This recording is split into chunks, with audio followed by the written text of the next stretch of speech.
So, hello everybody and welcome. Yes, welcome back here at BSN Network. Huku back here, BSN Network. This is the BSN Network podcast here today. It is Wednesday, March 16th. Hopefully everybody's having a day so far and a good rest of their day yesterday. It is, in fact, Wednesday, March 16th here today, coming off another big night last night in the world of sports. A very exciting day yesterday. Kyrie Irving scores 60 points. Rangers win in overtime 4-3 on an Adam Fox game winner. Just a wild night last night in New York sports. And in New York sports, as we've always talked about, has been struggling a little bit, but occasionally you get the night like we did last night, where you get a great game from the Islanders and Capitals too. Ovi, third all-time now in goals, and then you obviously have the Islanders and Capitals going into, overtime and into the, I believe that was into a shootout, and then you have the Rangers game going overtime. They win 4-3, Adam Fox game winner, and then you have the Nets and Kyrie Irving, on the road in Orlando against the Magic, front end of a back-to-back. They'll be back in action tonight against the Mavericks, and they got the win. Crushed them, blew them out, and Kyrie scores 60. It was dominance. I had a ton of fun watching it. And I've always said this, I like some games that are close. I've always said, I like games that are close. I do. There's some games where I love, the intensity, the excitement, and all that. But there's also those games like we had last night where it's all right, blowout. By the fourth quarter, you're just kind of sitting back. By the second half, really, you're sitting back, relaxing.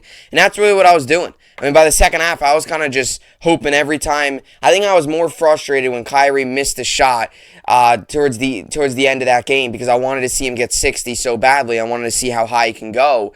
And then once he got 60, that was that's the night. And then final 5 minutes or whatever left. Final 5 minutes and change, whatever it was left, kind of just flew by, and the Nets crushed him. And look, that's what's supposed to happen, right? The Nets are supposed to take care of business. They're supposed to beat teams like the Magic. And right now, the Nets are rolling a little bit. They're really starting to find a little bit of a groove. With the win last night, 150-108, you're now 36 and 33 on the season. You're on a 4-game win streak, and little by little, you're getting closer and closer and closer to that 6th seed, which right now is currently held by the Cavaliers. So you got a big game tonight against the Mavericks team that's coming into it. On a 2-game win streak, they're having a solid year with Dinwiddie and Luka really starting to pair up right now. So a big game tonight, Wednesday night basketball at Barclays, second half of back-to-back. Knicks will also be back in action tonight, as they will be back in action tonight. Let me get my Rizzo article back up. Yes, Rizzo re-signed with the Yankees.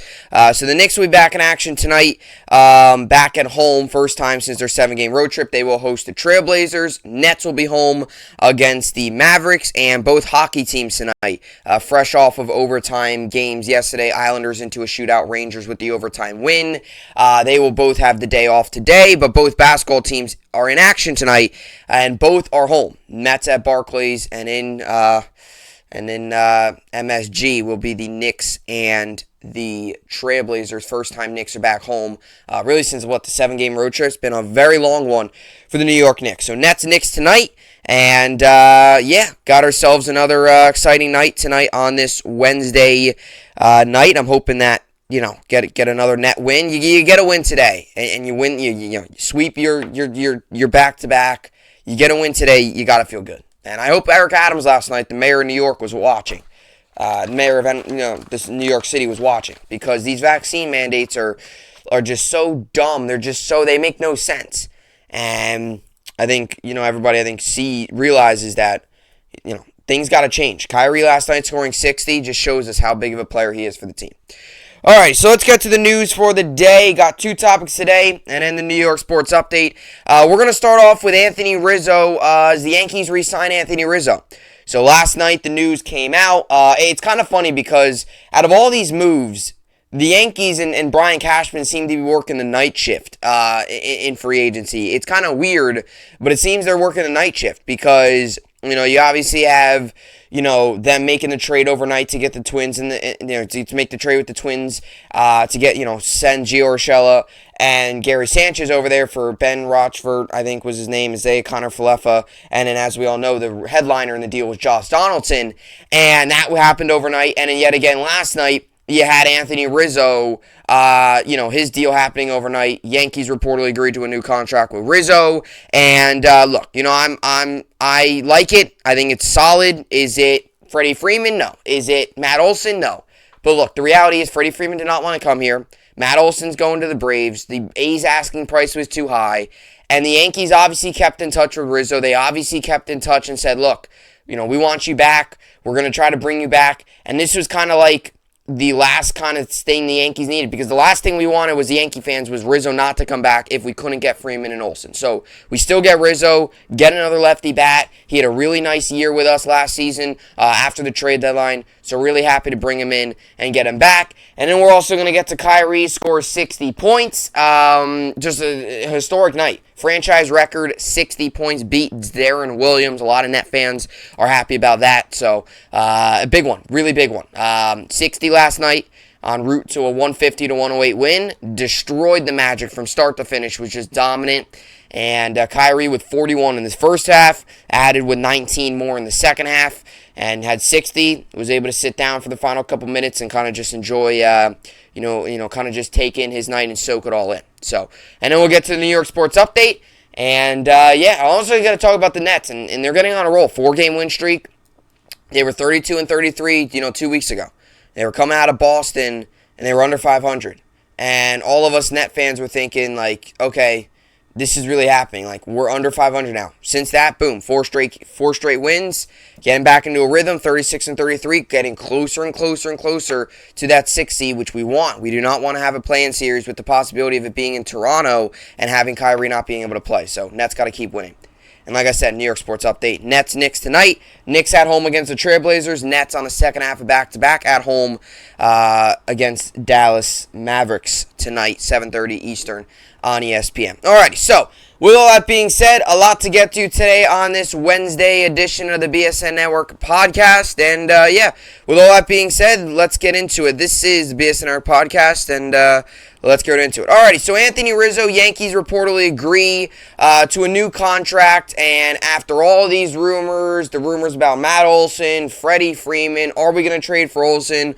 Are we going to trade for Freeman? What's going to happen with Voit? What trades are we going to make? Are we going to get rid of Gleyber Torres? All of these different possibilities and different scenarios to get all these different first basemen and different players is finally over with. And out of all the big names that we could have gotten, we did not get, but we did bring back Anthony Rizzo. And I kind of find it funny because this tends to happen in sports, like where everyone's always so up on the topper echelon guy, Freddie Freeman, Matt Olson, whoever that may be.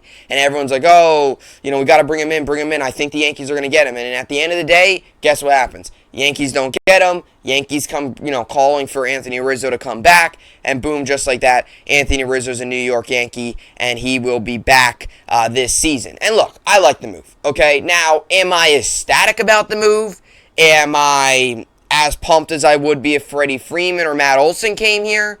No, but I like the move. It's a 2-year deal for about $30 to $35 million. The logistics and stuff are still getting reported and still coming out, but I like the move, okay? You're bringing back a guy that already's been in the locker room. You're bringing back a guy that, was a key piece last season. I know we did not have the success we wanted last year. We didn't have anywhere close to it. But he was one of the bright spots in that lineup. And out of the trade deadline deals that we made last season to get Gallo and Rizzo was definitely the more impactful one. Gallo was terrible. Rizzo had a really, really solid season with us. If you actually look at the numbers, he was actually better with us than he was with the Cubs when he came to the Yankees. And sometimes that's just how it is. And some guys are just better in the big market. Some guys already, are just better when the more pressure's on. And obviously going from Chicago, a Cubs team that was not good, that was struggling, that's going into a rebuild, and then you go to the Yankees, a team that's win now team, playoff team, big market, and he did perfectly fine. He handled the pressure. He was okay. He was good with the media. I think he was well respected around the locker room. I really think that this was the safest option outside of, if they could not get Freeman and Olsen, I've been saying it for the longest time. Freeman and Olsen need to be your first two options. Olsen got traded to the Braves. Freeman's still out there, but the Yankees, supposedly all the reports are saying he didn't want to come here. So whether he goes to Boston, Toronto, LA, wherever he goes, he did not want to come to the New York Yankees, okay? So Freddie Freeman did not want to come to the Yankees. The Yankees made a deal for him. I don't know how much. Who even knows if they did make a deal? Either way, Freddie Freeman's not going to be a Yankee. So you miss out on those two guys. The last possible scenario the Yankees needed was nothing against Luke Voit, because this is not to slight Luke Voit, because I like Voit. I think he plays the game with a lot of passion. I think he's kind of a good locker room guy, plays loose, he's kind of unique. He's a fun dude. He's a fun guy around the locker room. I think he's well respected. I have no issue with Luke Voit. What I do have an issue is he is injured a lot. He hasn't been the same player that he was 2 years ago. He hasn't been the same player the past two seasons as he was back in 2019 and 2018. And to bring in a guy that's going to be more consistent, we need consistency in this lineup. Yankees have a very boomer bust, heavy and loaded lineup with a lot of home runs, but a lot of strikeouts. Rizzo, can be a little bit more consistent, can be a little bit more, use that lefty bat, be in the lineup, lefty hitter, guy that, like I said, already been around the locker room, knows what the team's like, been around, like there's a lot of good things to like about this deal. But the last thing we needed with the Yankees was to bring, to miss out on Rizzo, miss out on Freeman, miss out on Olsen, and then have it Luke Voit and Chris Gittens as our two first basemen. That's the last thing we needed. Because look, if Voit goes down, then who's your first baseman? Now at least, if Rizzo would to go down, or Rizzo has a day off, at least you still have a solid backup in Voit to come in. Voit can also play DH. So this move does also create some more flexibility at first base. So I like it. Am I ecstatic? Am I as pumped up I would be as we gave Freeman a 4-year deal? No, I'm not. Because Freeman's one of the best players in the league. Rizzo's not the same player he once was, but he's still a solid addition. And it's only a 2-year deal, too. So if it doesn't work out in 2 years from now, it's not like you're giving him this massive 5-year deal and saying, go out there and bat 290 and crank in 40 home runs for me. It's not that. It's just another lefty bat in the lineup, a guy that was a nice addition last season, I think earned the respect of Yankee fans last year, had a solid year when he was here. And the biggest thing to take away from this, for me, is he's another lefty bat. And I can't stress that enough, how big lefty bats are in this lineup. Because if we would have just rolled with Voit, it would have been a righty bat. And you go up and down the lineup, and it's still another heavy and loaded righty lineup. So you bring in another lefty bat, and now your lefties are Gallo and Rizzo. So, okay, not great, but you're making progress, you're working. Maybe you bring in, maybe you get another lefty there. Hicks is a switch hitter, but, Hicks is a switch hitter, but he mainly bats lefty because there's mainly righties on the mound, but, he's mainly lefty, but he is a switch hitter. So, I guess you can count Hicks in, so I guess now you have 3 lefties in your lineup. So you're starting to balance it out more. But my biggest thing is, like I said, biggest takeaways from this deal are, you bring him back. It's not a massive deal, 2-year, $35 million. Decent for a 2-year deal, but I'm talking about years, right? He's getting, Anthony Rizzo, he is getting up there in age. So it's not like he's 25 and you're giving him, he is getting up there in age. So I agree with it only being 2 years. He's 32. So he's getting up there in age, and there's no doubt about it. He's 32 years old. So this deal will lead him right up until he's 34, which is about where he's at, right? It's about where your prime is. And if he's still playing at a high level when he's 34, then maybe that's a decision you got to make down the road. But it's a low risk, high reward type move. Low risk, mid reward, I should say. Because the low risk is, look, it doesn't work out. Okay, it doesn't work out. It's not like you loaded up on this deal, 5-year deal, and it's going to take him to 37, and the final 3 years are terrible. It's a low risk deal, 2 years, take him until he's 34, and that's the low risk because it doesn't work out. It's not like you invested your whole future for this guy, or you made a massive trade for him and you gave up all these pieces for him not to work out. It's a low risk, and the reward is you get a solid first baseman. You get a guy that knows what it takes to win. You get a guy that has earned the respect of the fan base. A lefty, guy that can play some defense. All around a solid player. And that's what he's going to bring a lot. Going to bat 250, 255. Going to crank in home runs. He's going to strike out a little bit. That's just how his game is. But he's going to make it up on the defensive end.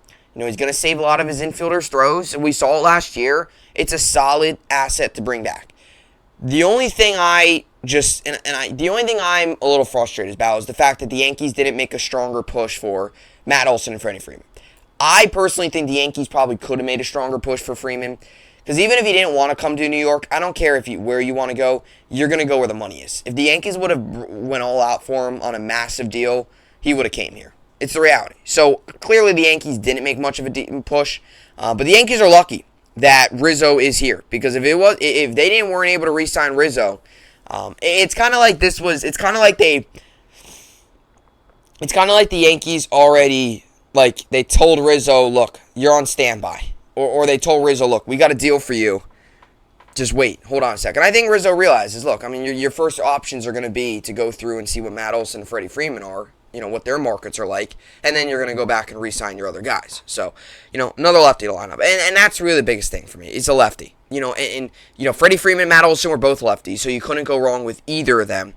I think some people just had the whole thing with Freddie Freeman was whether or not he's too old, and Matt Olson is whether or not you're giving up too much for him. So those were the two biggest questions. But, you bring another lefty, and like I said, a guy that has already played here. And I think last season, myself included, a lot of us Yankee fans grew a liking for Anthony Rizzo. I think he made some, had some big hits. Definitely, was just a solid player. Gallo really struggled. Wasn't able to find his rhythm. Rizzo kind of seemed to live up to the pressure and live up to the high standards as us Yankee fans, and you got to hope he does the same for this year and into next season as well in this 2-year deal. Alrighty, so let's get to the contract here. Anthony Rizzo, Yankees reportedly agreed a new contract. So now, actually, before I do that, now you're looking at the infield. So, by the way, a couple days ago, I did the Yankees, and I still think there's moves that need to be made. I still do. I still think you should probably sign another pitcher. Maybe make a trade for a bullpen guy, and I still think center field's a big issue. They're going to roll with Hicks. I don't think that's anything happened, but they should get rid of Hicks. But, the other day, when I did the Yankees lineup, it was catcher was Gary Sanchez, first base was Luke Voigt, second was LeMahieu, shortstop was Glaber, third was Gio, Judge was right, Hicks center, Gallo left. That was the lineup that would be if opening day started the other day. Now, it's catcher's Higgy, right? It's going to be, first base is going to be Rizzo and Voit. Second base is going to probably be LeMahieu. Or actually, second base is probably going to be, what? Is it going to be LeMahieu short and Glaber second? I don't know. LeMahieu is going to roll at second. Glaber at short. Now, Josh Donaldson at third. So, Gary, Urshela both out. And now you slot in Donaldson. Oh, Isaiah Connor-Falefa. So, it will probably be LeMahieu at third. Donaldson as kind of the backup to LeMahieu, the utility guy. Short is going to be Isaiah Connor-Falefa. Or Falefa could also play third. But Falefa is probably going to be short. And then, so your infield is probably Rizzo, Falefa at short, Glaber at second, LeMahieu at third. Beginning of the week, it was LeMahieu, Torres, Gio, Voit. So slot in Rizzo, LeMahieu at, slot in Rizzo, Gio, or Torres at second.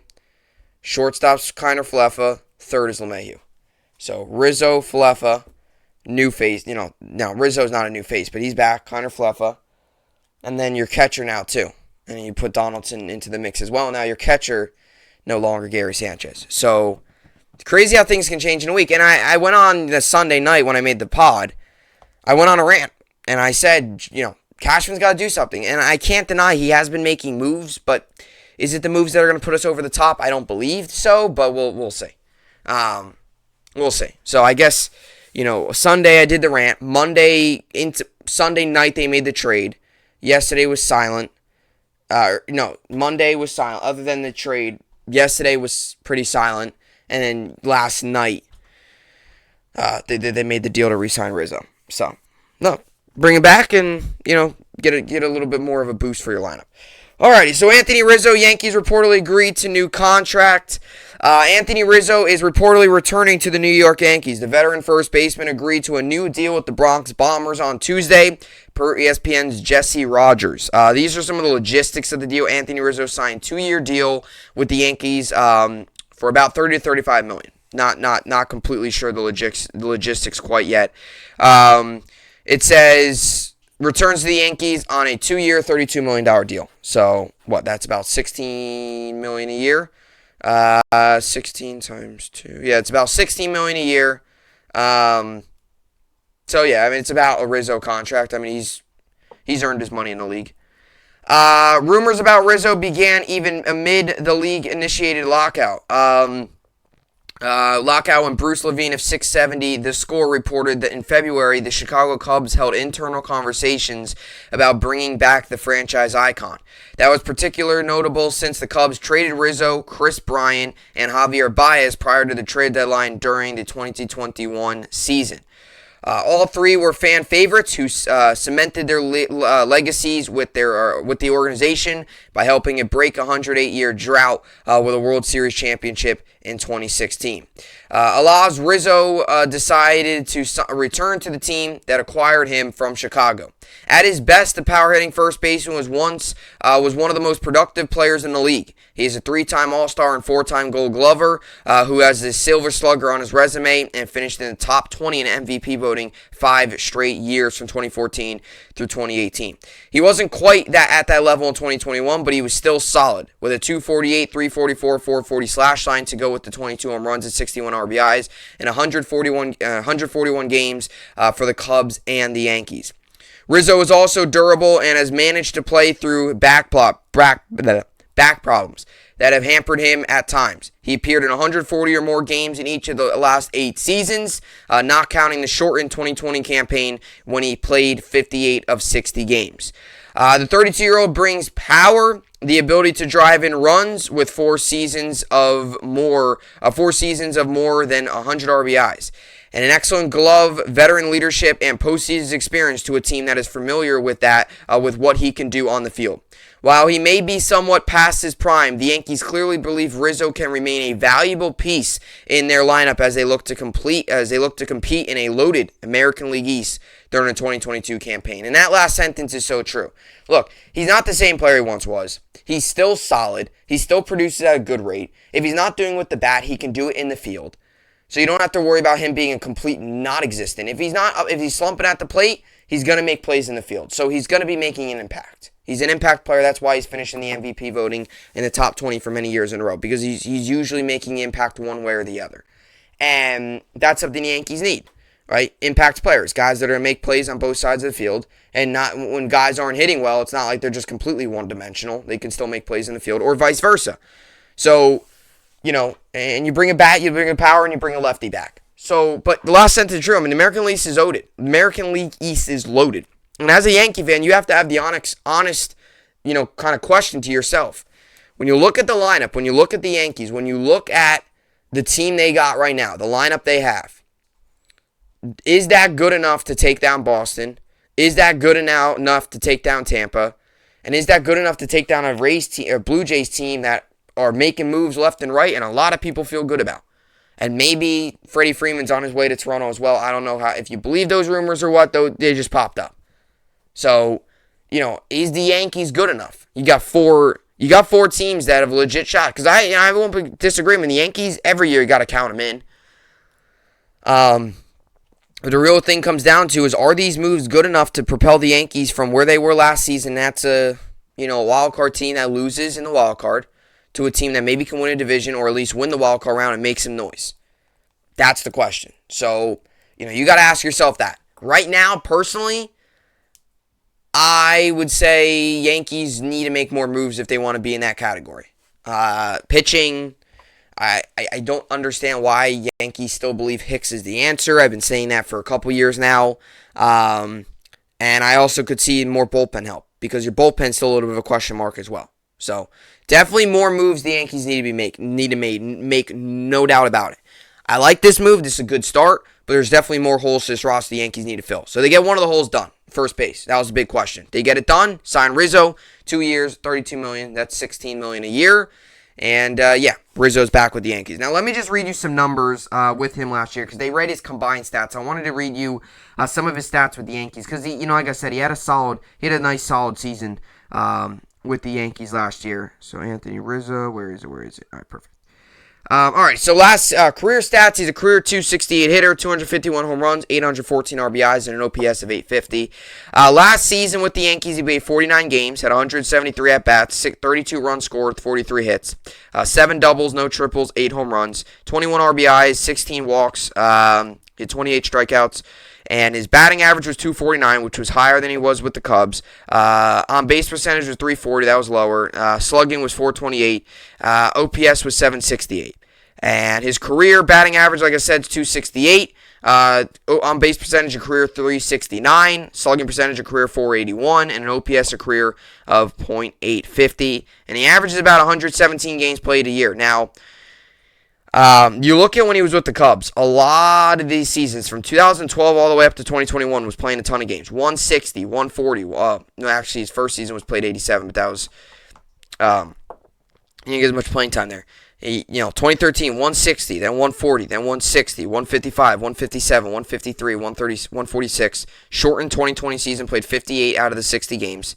Last year with the Cubs, he played 92, then got traded. And with the Yankees, he played 49. And he was consistently out there, too, with the Yankees. So you also bring some more consistency for a lineup that tends to be injured a lot. You bring a guy that's been healthy and been able to stay in the lineup for a lot of games throughout his career. So, Yankees make their move at first, and we shall see how it all plays out. And we'll see if the Yankees make any more moves. Personally, if what my gut's telling me, I think what a lot of people think is the Yankees are probably done with moves. I think they're going to roll with this roster, and if they find any holes throughout the season, they're going to make them at the trade deadline. That's, I think, what Cashman's going to do.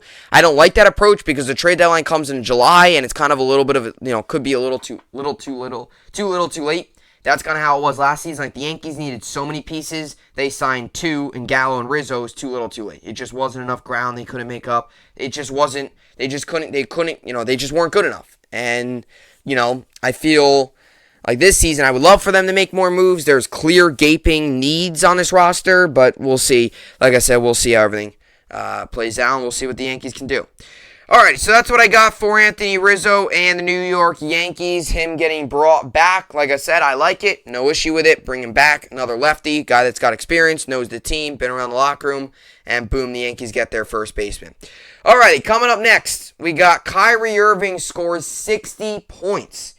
Big win last night from the Brooklyn Nets, and an even bigger game from Kyrie Irving sets a franchise record 60 points, which including 41 in the first half. We'll get to that much more and why Kyrie needs to play in home games if the Nets want to win. If the Nets want to win a title this season. We'll get to that much more coming up next. Alright, so welcome you back here up at the podcast here today. Last night we had the Brooklyn Nets, also had some March Madness, but last night we had the Brooklyn Nets and the Milwaukee Magic, oh my god, the Orlando Magic, and last night the Nets got the win, dominated 150, got the 150 mark, surpassed it, 150-108, Nets improved to 36-33 on the season, and the Magic Magic fall to 18-52 on the season. And Nets continue their 4-game win streak, go from 32-33 to 36-33, and find themselves in a little bit of a groove here as they continue to get some wins. And last night, Kyrie Irving said, KD did it on Sunday against the Knicks. He took the team, put them on his back, went off for 53 points. And last night, Kyrie Irving said, all right, KD, front end of a back-to-back. I'm going to take over the load, put the team on my back. And Kyrie last night did just that. And if you say anything else like, oh, it was no. Kyrie took the team in the 35 minutes that he played, put him on his back, and completely dominated the game. And the Nets, by the way, have won 4 of the last 5 games Kyrie has played in. So he's played in 4 games in March.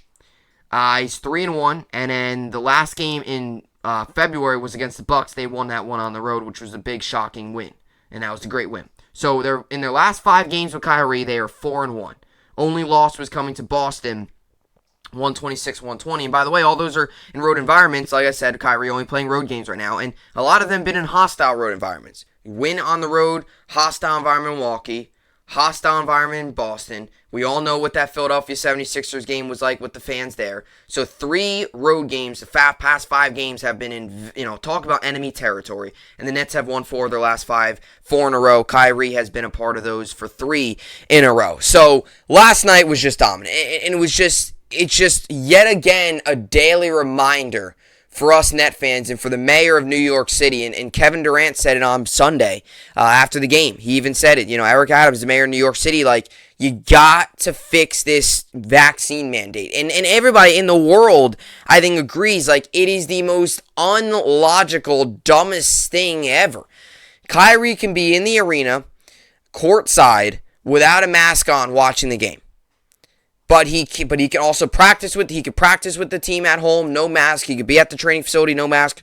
But when you go to Barclays, because if it's the private sector, something like the deal, the mandate there, since it's like a private company or private sector arena or whatever it is, Kyrie can't play at home. But he can be in the arena without a mask on. He can sit courtside without a mask on. He can practice with the team. He can be on the road with the team.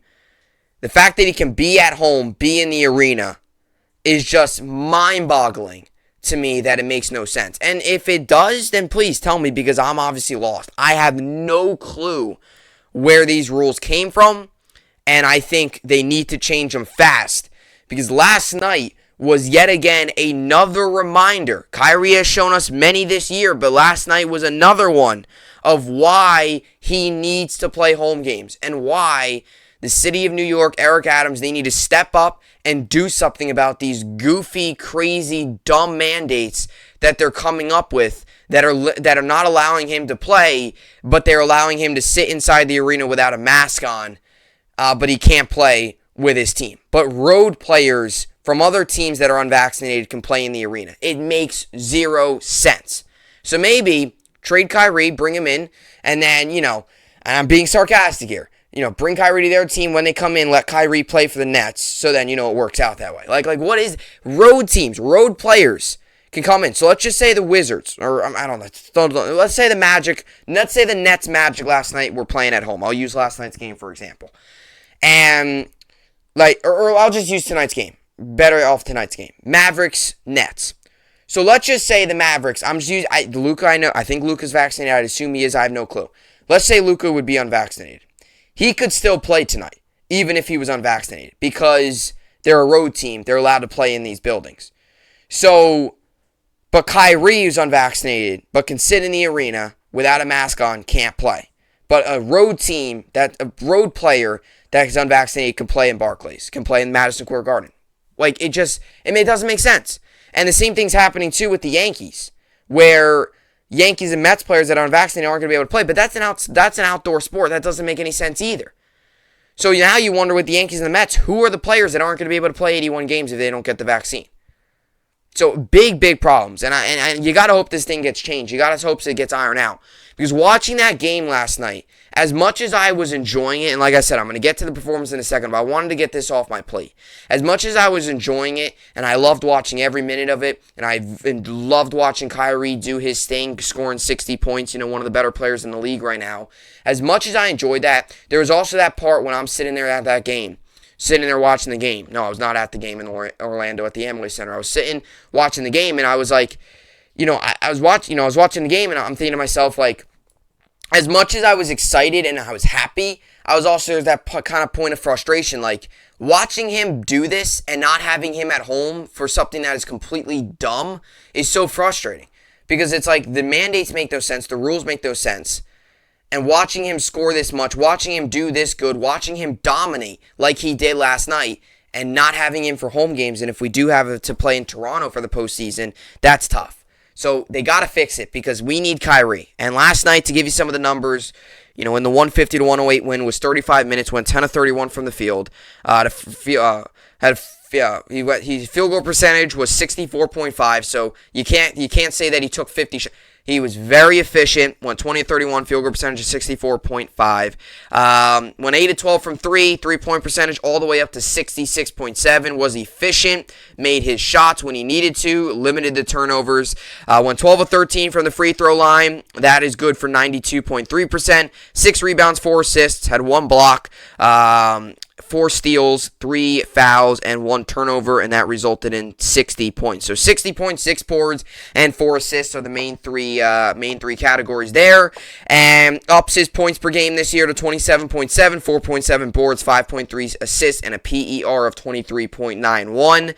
And I mean, efficient. And a lot of times you see guys, and this was what was so good last night about what was so good about last night's game was a lot of times you see guys will score 60 points, but they'll take like 40 shots and they'll make like 18 of them, and they'll shoot like 40%, but they'll just keep taking shots and shots and shots and shots, and eventually they'll start falling and they'll make, and they'll get to the line and they'll shoot like 15 free throws, and they might score 60, but it might be not an efficient 60. Last night, Kyrie was efficient. You know he was efficient because in the first half, he scored 41. No turnovers either. And a lot of times when you see guys shooting a lot that have the ball a lot, in order to score 60, you need to have the ball a lot. They turn the ball over a lot. And Kyrie last night only had 1 turnover. 1 turnover last night. And that is huge for a team. When you don't turn the ball over, and when you're safe with the ball and you're making plays on defense like he was last night, he had 4 steals. And he had a block on top of that. Last night, all around, Kyrie was efficient. He was efficient. He was efficient. And even more efficient. That's what Kyrie was last night. It wasn't any of these wild games where he was scoring a ton but missing a lot. No. He shot 64% from the field. He shot 66% from 3. And typical Kyrie shot 92.3% from the free throw line, which his career free throw percentage is all the way up to, career free throw percentage is 88.2. This season it's up to 90.1, so above his career average. As we all know, Kyrie's always been a great great free throw shooter. So last night, Kyrie put on a show. And he put on a show for us Nets fans. He put on a show for the league. Nets win their 4th straight. They have a game tonight. And one thing that I love is that he was able to take over the load, right? Yeah, first half, like last night was a game that, like, last night was a game. It's in Orlando. It's against the Magic. It's one of those games, even as a fan, you're not as, like, juiced up for. That's why sometimes when you have these performances on the road, it's like, it's big because sometimes you're not always, when you're on the road in Orlando, like, I'm not trying to be mean, but who cares about the Orlando Magic, So, to have some of these games, have a big game like this on the road, high energy game on Sunday to come and have to play Orlando is kind of like a, little bit of a, not as much energy. Sometimes that's why they call it, sometimes it could be a, that's why they call it, and they are not always as much energy, those type of games. And, sometimes those are the games where those are trap games, they call them, right? You're coming off a big win against the Knicks.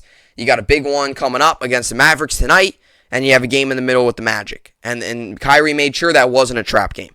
And the one thing that I really loved, too, was the fact that, like, he was able to really take over. And, KD didn't have to do much of the work. And now you can focus on KD only had played 30 minutes. So, it's not like he had to play 45 minutes and then have to come back tonight and play another 40-plus minutes. He only had to play 30 last night. KD was efficient, too. 6 of 9 from the field. Did not take 1 3. Had 5 rebounds, 7 assists, and 19 points. So he was efficient. And it's funny because you look at the box score, 19, 10, 10, 0. And you look at Kyrie, 35 minutes, 60 points. Did the majority of the scoring. Nets win 150-108. And now you look at the Nets, and you look at their upcoming schedule. You have 3 home games in a row, and then you have 2 road games. Kyrie, I believe, will be eligible. Let's see. 1, 2. All right. 1, 2. Let's see. 1, 2, 3. 3 games left this season Kyrie will be eligible for. Because he won't be eligible for the road game against the Knicks. So if the mandates stay the same, Kyrie will be eligible for the Grizzlies game, the Heat game, and the Hawks game. So that's the 3 games he would be eligible left. And the Knicks game he won't be eligible for because it's on the road, but it's at Madison Square Garden, so they won't allow him. Nets have a ton of home games coming up. I mean, a ton. Out of their remaining, Home game, home game, home game, away, away, home, home, home. Away, home, away, home, home. Nets have a ton of home games to finish out the year. Only 5? Wait. 1, 2, 3, 4. So only 4 road games left for the Nets. Only 4 road games left for the Nets. So, things got to change. I mean, they got to fix the mandates. And even for Yankees and Mets, too. I mean, I'm just brainstorming. I'm just saying this. I'm not trying to go against the Mets or go against the Yankees. But let's just say, not trying to go against the Mets because I'm a Yankee fan, but let's just say Jacob deGrom's not vaccinated. And he can't start games at home. You know how bad that is? What if Garrett Cole isn't? The mandate's got to end. It's got to end. And, luckily we're at a point, too, with COVID where it's not blowing up like it once was. The numbers are not nearly as high. Mask mandates are starting to drop. And for athletes, for players, for these teams, they should not be only allowed to play on the road. They should be able to play at home, especially outdoor venues like the Yankees. That's even more no logic behind that. So, great game last night from Kyrie. Net fans enjoyed it. Kyrie, I think, enjoyed it. I think KD enjoyed it. I think everybody within the Nets enjoyed it. 60 points, new franchise record, by the way. Top Darren Williams, which I'm sure a lot of Net fans are happy about. By the way, unpopular jersey choice, but I do have a Darren Williams jersey. Old Darren Williams Adidas Nets jersey. When they first got to Brooklyn, I got that. Very funny because it's funny because when they first got to Brooklyn, I got that jersey. Darren Williams, number 8 Brooklyn Nets jersey. I was a fan. Darren Williams, that was the teams that when I first got into basketball, those were the teams I watched. It was like Darren Williams teams. I remember the days of Jeremy Lin, Rondé Hollis Jefferson days, DeMarre Carroll days, the days of Theo Pinson, Alan Crabb. Who was that one dude? Forget that guy's name. Forget the one dude's name. He's not on the Nets anymore. Jared Dudley days. Jared Dudley, there was some good moments with Dudley in the Nets. I will always remember the playoff game against the 76ers. This was the year before D'Angelo Russell. D'Angelo Russell, before we got Kyrie and KD, was like my favorite Net player. Like I was obsessed with that guy. He was awesome. I still like him to this day. He was a great player for us for the couple years that he was here. But I remember one of the greatest moments of Jared Dudley was when we were at home. It was that playoff series that D'Angelo Russell led Nets were, with Dinwiddie and all that. Jared Allen was still young at the time. And it was Nets Sixers. And it's funny because now Ben Simmons is a Brooklyn Net, and it's just how sports is. Crazy things happen. I remember Dudley and Simmons were going at each other. They were mocking each other, and they had the big fight break out. And then this season, between the Nets and the Sixers, it reminded me, when they were all booing Ben Simmons, it reminded me of when Jared Dudley and the Nets went back to Philly to play another game on the road to play that playoff series yet again. And they ended up booing Dudley. Like, they booed him out of the building.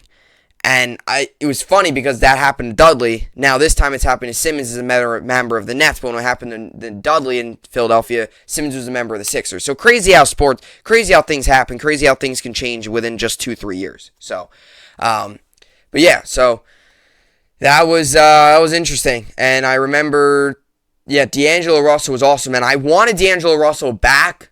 What's funny is because D'Angelo Russell, and this is kind of why he got the weird end of the stick, because D'Angelo Russell wanted Kyrie to come. I don't know so much about KD, and then once Kyrie and KD came, D'Angelo Russell was kind of like outski. He kind of just got forced out. Like, he didn't purposely go out. Like, the Nets didn't, they kind of were just like, all right, no place for you. Like, we're just going to scoot you out here. But, that 2019 Nets team was a lot of fun. Definitely was a lot of fun with D'Angelo Russell. And the best part was we won game 1 of that series. We took down the Sixers game 1. And I remember the next day, I knew some Sixers fans. Still to this day know some Sixers fans. And I was like, oh, we're going to dominate you. Game 1 win. And then Nets ended up losing 4 straight. And then ended up blowing the series. And we lost in 5, 4-1. But it was still funny. Nets got in as a 6 seed after being... And I think that was big because once kind of we started to win a little bit and got to the postseason, I think that made us a little bit more of a, for Kyrie and guys like that to come to the Nets. By the way, Matt Chapman's going to the Blue Jays. So, Matt Chapman is going to the Toronto Blue Jays. A's, just blowing it all up. A's are completely just destroying their entire team, blowing it up, restarting. So from the A's, Mark Hanna's gone, Starling Marte's gone, Josh Harrison's gone, Matt Chapman's gone, Chris Bassett gone, Matt Olson's gone. So, A's are blowing it all up. And the Blue Jays are buying, and they're going all in. So, big move there for the Toronto Blue Jays. All right, so let's get to the games tonight for college basketball. Yesterday, Texas Southern and Indiana won, so they are both moving on to the tournament in the round. They'll be both moving on. That was the play-in. Tonight, we still got more playing games. Wright State and Bryant. I'll take Wright State. And Rutgers, Notre Dame. I'm going to take Rutgers. Very weird game. Going to be a very close game. Going to be a good game, but I'll take Rutgers. As for the NHL, got 4 games on today. Senators, Blue Jackets, I'll take the Senators. Bruins, Wild, I'll take the Wild. Devils, Flames, I'll take the Flames. And Kraken, Lightning, I'll take the Lightning. NBA got a ton of games on tonight. 76ers, Cavs, I'll take the Sixers. Hawks, Hornets, I'll take the Hawks. I'll take the Hornets. Hawks. Nuggets, Wizards, I'll take the Nuggets. Knicks, Trailblazers, I'll take the Knicks. Lakers, Timberwolves, I'll take the Timberwolves. Suns, Rockets, I'll take the Suns. Spurs, Thunder, I'll take the Spurs. Jazz, Bulls, I'll take the Jazz. Bucks, Kings, I'll take the Bucks. Warriors, Celtics, I'll take the Warriors. And the nightcap is the Raptors, Clippers. I'll take the Raptors. Nets back in action tonight. Second half of back-to-back, fresh off of Kyrie's 60-point performance last night against the Magic, 150-108 win. Nets come into this game 36-33. Mavericks come into this game 42-26. Mavericks are slim 1.5-point favorites. The over-under is set at 221 for this game. This game goes on tonight, 7:30 p.m. Eastern on ESPN. No percentages on who's going to win yet. And as for fantasy basketball, very close game, but I'm winning 274-263. Tonight I've got going Donovan Mitchell, Sig Alexander, Miles Bridges, Nikola Jokic, Tyrese Maxey, Kelly Oubre Jr., John Collins, Rashawn Holmes, and Darius Garland. Gilgeous Alexander's day-to-day. Questionable for Wednesday's contest due to right ankle soreness, so we'll see how that plays out. And John Collins, he's been ruled out with a finger for tonight's game. By the way, Jokic this season has been averaging 59.9 points per game. That's the number 1 ranked center. So really just wild how good he's been.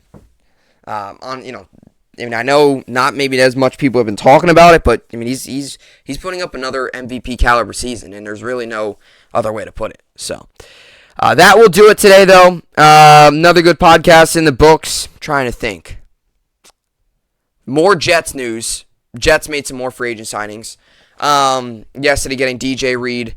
And then Jordan Whitehead as well. Really like the 2 signings. Jets continue to build. Allen Robinson's still out there. We'll see which team takes him. Giants signed Tyrod Taylor. So maybe I'll get to some more of that tomorrow. Maybe, tomorrow will kind of be my, not recap day, but kind of be I don't know if I want to say recap day, but kind of like an overall update and kind of as free agency starts to wind down a little. That's the one thing about free agency. It's fun. It's awesome. It's great. But the one thing about free agency is because it's fun, it's a ton of fun, but it only lasts about 2 days. It's about 2 days of madness, and then it kind of dies down, and now we wait for the draft. So, for draft, on the other hand, is also a couple days of madness. I guess you could say the same for every league. Anytime free agency opens, it's a couple days of madness. Trade deadline, it's 1 day of just madness. It's usually about 1 or 2 days because sometimes the day before they make moves, but it's usually about 1 or 2 days of madness.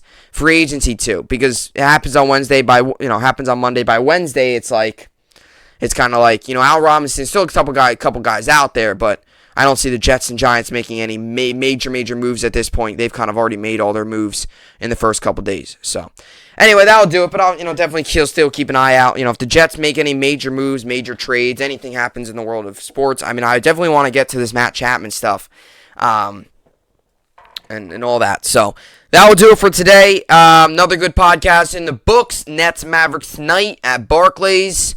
Should be good, going for 5th win in a row and going for the sweep of the back-to-back. That will do it. As always, I'll see you all back here tomorrow. Hope you enjoyed it, and thanks for watching.